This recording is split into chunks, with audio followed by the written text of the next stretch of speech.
Picture the scene. The year is 1958. The world is a symphony of chrome and pastel, and you are conducting it from the driver's seat of your brand new automobile. This isn't just a car, it's a land yacht, a rolling testament to post-war optimism. It's longer than some apartments, wider than a country lane, and adorned with enough chrome to signal ships at sea. The tail fins don't just suggest flight, they look ready for atmospheric re-entry. You've spent the entire day just cruising. Windows down, elbow on the sill, the Vite serenading you as you glide through town, turning heads at every corner. Life isn't just good, it's a Technicolor dream. But even dreams run on gasoline. The needle on that beautiful, ornate fuel gauge has been flirting with the big red E for the last 10 miles. And now it's getting serious. You pull into a gleaming new gas station, the kind with soaring, wing-like awnings. A fresh-faced attendant, no older than 19, jogs over, his white uniform so crisp it could have been folded by a mathematician, his little paper hat perched jauntily on his head. He asks if you want it filled up with ethyl, his smile as wide as your front grille. You reply yes, the best for your baby, your voice thick with pride. You swing open the massive door, step out, and lean against the rear fender, striking a pose of casual magnificence. You're ready for the ritual. The twist of the cap, the satisfying glug-glug of the fuel, the friendly chat about the weather, and you wait. The attendant has begun a slow, confused orbit of your vehicle. Once around, twice. He's looking at the car like it's a spaceship that just landed. His grin has faded, replaced by a mask of profound bewilderment. He scratches his head, the paper hat tilting at a comical angle. He crouches down, peering under the chrome-plated bumper as if the gas cap might be hiding from him. He stands up,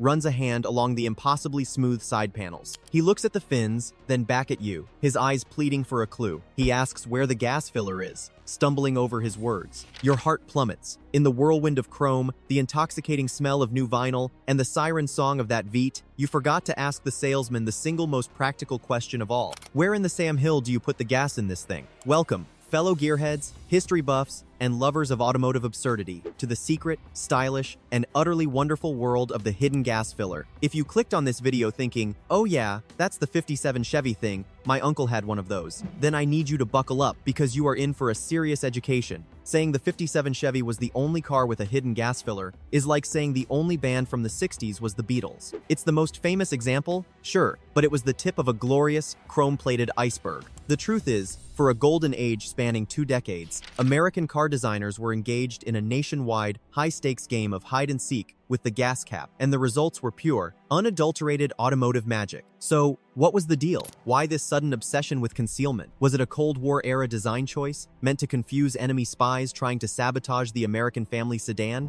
Was it a massive, industry-wide prank orchestrated by a secret society of mischievous engineers? The real answer is a little less dramatic, but infinitely more stylish. In the post-war era, car design was a religion, and its primary deity was the clean line. Designers at the great houses of GM, Ford, and Chrysler looked at a car's body, not as a mere collection of functional parts, but as a flowing, uninterrupted metal sculpture. It was a piece of art in motion. And what's the biggest, ugliest interruption on a beautiful, smooth flank of steel? A clunky, artless utilitarian gas cap. It was an eyesore, a blemish. It was the visual equivalent of a record scratch during a beautiful symphony. It was a pimple on the nose of the Mona Lisa. So, with the righteous fury of true artists, they decreed that it must vanish. This wasn't just about hiding something, it was about creating an experience. It was about turning the most mundane task imaginable, filling up the tank into a moment of theater, a little piece of performance art. It was, for lack of a better term, everyday spy shit. And it was absolutely glorious. Today, we're going on a deep dive, a proper automotive archaeological dig. We'll uncover the pioneers who first dared to dream of a world without visible gas caps. We'll celebrate the famous icons that made the trend a legend. We'll meet the quirky contenders and the oddball rebels who broke the rules. We'll even find a few European copycats who tried to get in on the action.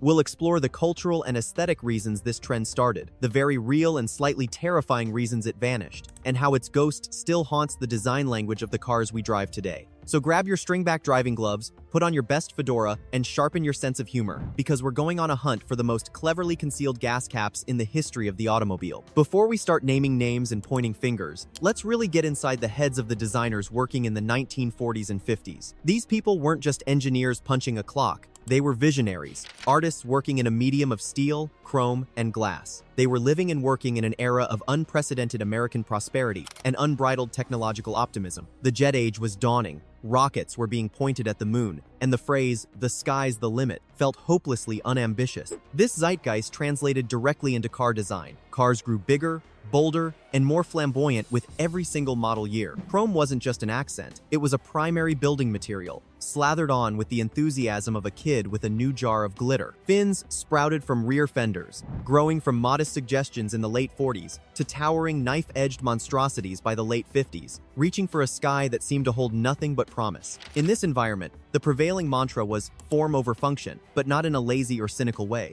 It was a passionate, heartfelt belief that the way a car looked and felt was just as important, if not more so, than its raw utility. The goal was to create a car of tomorrow, a rolling dream that you could park in your driveway. And in that dream, there was no room for ugly necessities. The gas cap, with its clunky, industrial feel, had to go. Hiding it wasn't just a practical solution to a design problem. It was a statement of intent. It said, "This car is so advanced, so sleek, so far beyond the mundane, that we've transcended the need for visible fuel ports. We have integrated this function so seamlessly into the design that it has effectively disappeared." Think of it like a magician's trick. The car itself is the beautiful assistant, all curves and sparkle. The gas cap is the rabbit. You know it's there somewhere, but the whole point of the exercise is the spectacle of the reveal. It elevated the driver from a mere operator to a keeper of secrets. It turned the average Joe into a secret agent, and the gas station attendant into the baffled, but ultimately delighted, audience. Every single fill-up was a chance to perform a little bit of magic, to share a secret that only you,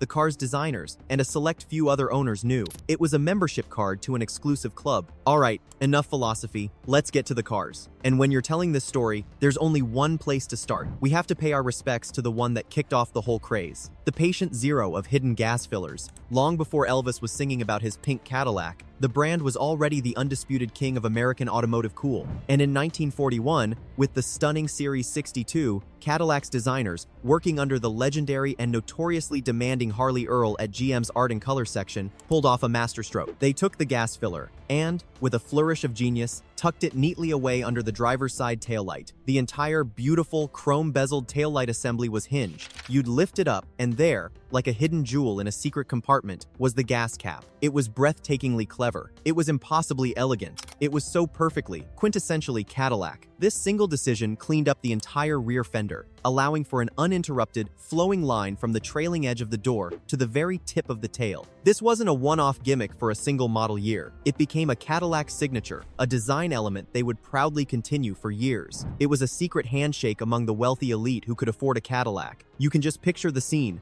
repeated thousands of times at country clubs and fine restaurants across the nation. A new Caddy owner pulls up to the valet. The young valet, used to Fords and Plymouths with their obvious caps, is completely stumped. The owner, with a knowing, almost pitying smirk, just casually walks to the back of the car, lifts the taillight as if it's the most natural thing in the world, and says, "Right here, son." It was the ultimate, understated power move. It was a flex, long before the term was ever invented. Now, let's talk about the car that brought this high-class trick to the masses. The car everyone thinks of. The undisputed champion of the hidden gas cap, the Tri-Five Chevys, the 1955, 1956, and 1957 Bel Airs. These cars are more than just classics. They are woven into the very fabric of American culture. They didn't all do it the same way. The 1955 Bel Air, a beautiful car in its own right, actually had its gas cap behind a conventional, albeit very discreet, door on the driver's side rear fender. It was the 1956 Chevrolet that truly democratized the taillight trick. Taking a direct cue from its much more expensive GM sibling, Cadillac, the entire driver's side taillight assembly was hinged at the top. You'd pull it back from the bottom, and there was the filler neck. It was a brilliant move, bringing a touch of high-end luxury and intrigue to the everyman's family car. But it was the 1957 Chevrolet that perfected it, turning it from a clever trick into a piece of iconic design. The 57 Chevy is, for many, one of the most beautiful cars ever made, and its sharp, elegant tail fins are a work of art. The designers,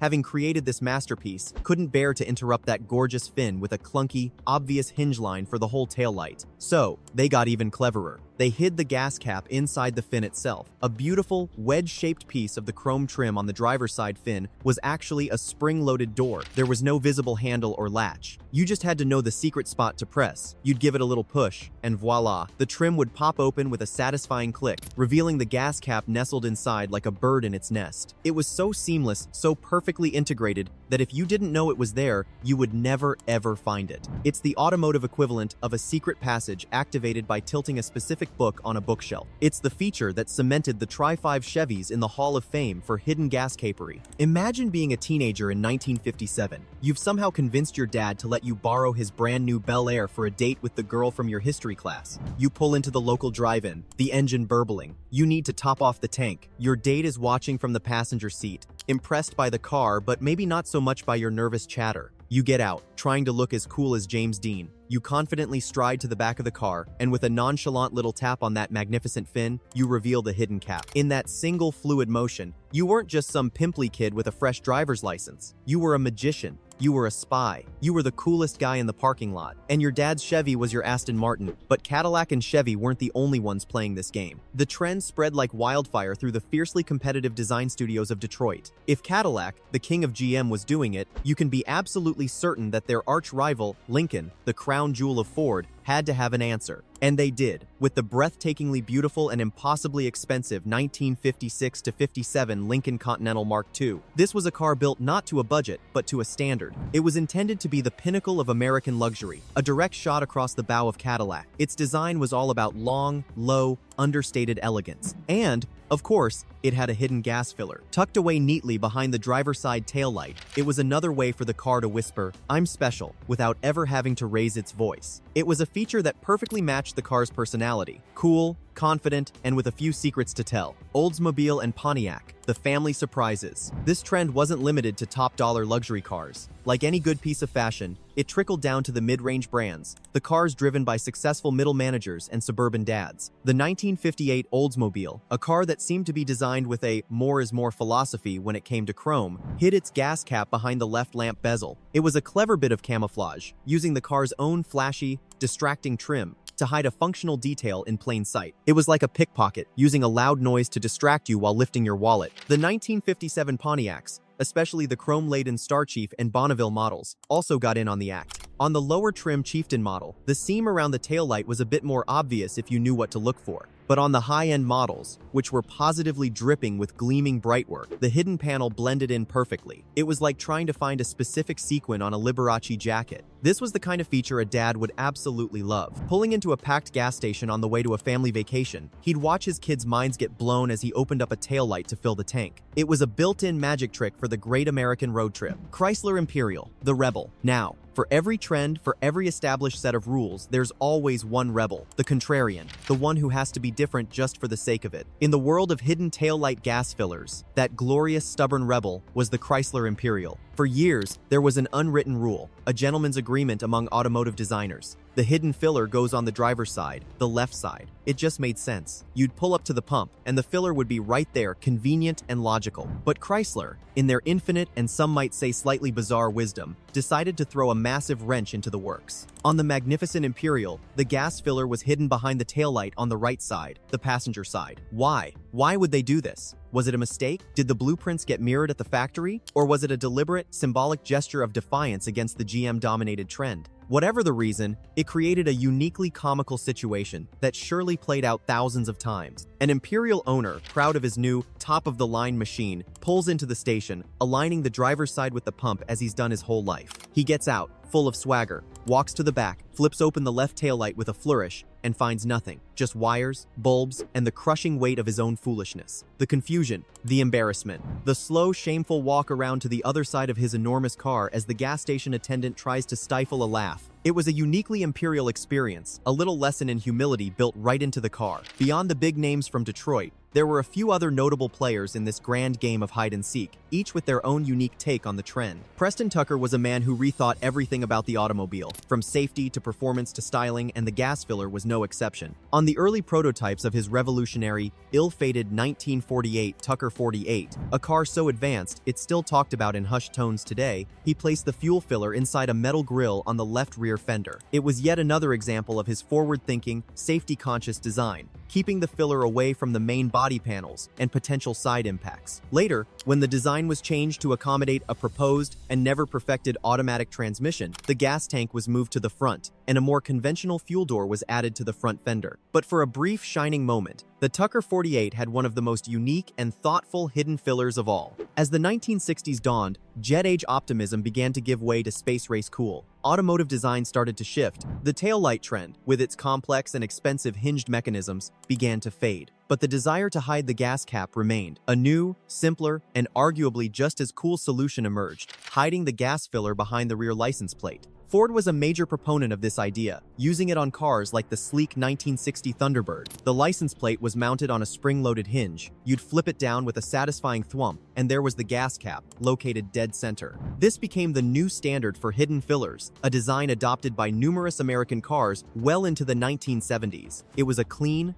clever, and cost-effective solution. It finally met its demise due to new federal safety regulations that banned center-rear fuel fillers, citing the obvious danger in the event of a rear-end collision. But General Motors, ever the holdout, kept the dream alive until 1996 on the mighty Impala SS, a final, glorious, and slightly anachronistic tribute to the golden era of concealment. So, why did this wonderful, whimsical trend die out? Why don't our modern cars have taillights that flip up to reveal the gas cap? There were a few reasons. First, as mentioned earlier, styles changed. The clean, uncluttered, chrome-heavy look of the 1950s gave way to the more angular, aggressive, muscle-oriented designs of the 1960s and 1970s. In this new context, a visible, chrome-ringed, quick-release gas cap could even be seen as a sporty, performance-oriented feature, a subtle nod to racing. But there was also a much more practical and, frankly, slightly terrifying reason: safety. Let's revisit the setup. You have a hinged taillight assembly. Running to that assembly are 12-volt electrical wires that power the brake lights, turn signals, and running lights. Those wires, wrapped in the less-than-robust insulation of the era, are constantly being bent, stretched, and flexed every single time the assembly is opened and closed to refuel. Right next to those flexing wires is an open hole that leads directly to a tank full of highly flammable gasoline vapor. It doesn't take a rocket scientist to see the potential for disaster. If the insulation were to crack from age and repeated movement, and a bare wire touched the metal housing, it could create a spark. And a spark in a confined space filled with gasoline vapor is, to put it mildly, a recipe for a very, very bad day. The phrase car bomb is not an exaggeration. This very scenario was even immortalized in the 1990 neo-noir thriller Bad Influence, where a sociopathic Rob Lowe rigs a car to explode by smashing a taillight and stuffing live, sparking wires into the fuel filler neck. While Hollywood certainly took some dramatic liberties, there's no way the stock wiring would have been that long or that easily accessible. The underlying principle reflected a genuine and growing concern among safety engineers. As federal motor vehicle safety standards became more stringent in the late 1960s and 1970s, the idea of placing electrical components and fuel vapors in such intimate proximity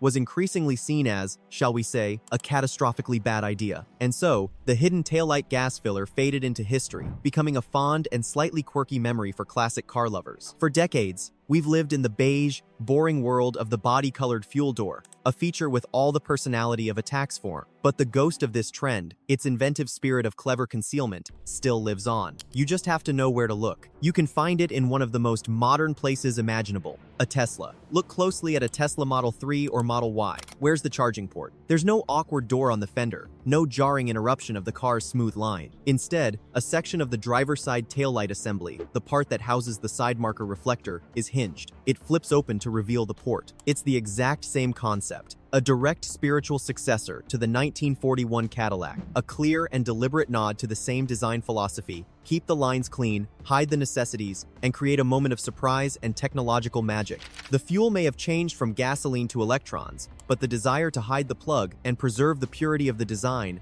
remains. From the pioneering Cadillacs that started it all, to the iconic Chevrolets that made it famous, from the rebellious Imperials that broke the rules to the modern Teslas that carry the torch, the story of the hidden gas filler is far more than just a piece of automotive trivia. It's a reflection of a unique and unrepeatable time in American history, a time when cars were more than just transportation. They were expressions of joy, national pride, boundless optimism, and a uniquely American brand of creative swagger. It was an era of whimsy, when designers weren't afraid to be a little playful, a little theatrical, and, let's be honest, a little bit bonkers. They took the most mundane, utilitarian part of a car and turned it into a secret, a party trick, a source of endless fascination and delight. It made cars feel more alive, as if they had personalities, quirks, and secrets to share with their owners. So the next time you're at a car show and you see a pristine Bel Air or a gleaming Cadillac from the 1950s, don't just admire the fins and the chrome. Take a closer look at the taillight. Appreciate the ingenuity and artistry that went into hiding something so simple in plain sight.